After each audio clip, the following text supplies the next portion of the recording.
સુરેન્દ્રનગર જિલ્લાના થાનમાંથી ગેરકાયદેસર LPG gas સિલિન્ડરનું godown ઝડપાયું છે। ગેરકાયદેસર સિલિન્ડરનું ગોડાઉન સીલ કરવામાં આવ્યું। ચોટીલા નાયબ કલેક્ટર HT મકવાણાએ આકસ્મિક ચકાસણી કરતા ગેરરીતિ સામે આવી। 36 ભરેલા સિલિન્ડર, 78 ખાલી સિલિન્ડર અને એક પિકઅપ વાહન મળીને કુલ 6.36 લાખનો મુદ્દામાલ જપ્ત કરાયો।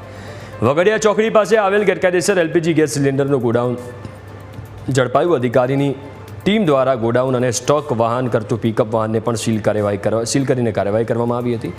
જુદી જુદી 8 જેટલી ગેરરીતિઓ નાયબ કલેક્ટરના ચેકિંગ દરમિયાન ખુલી છે।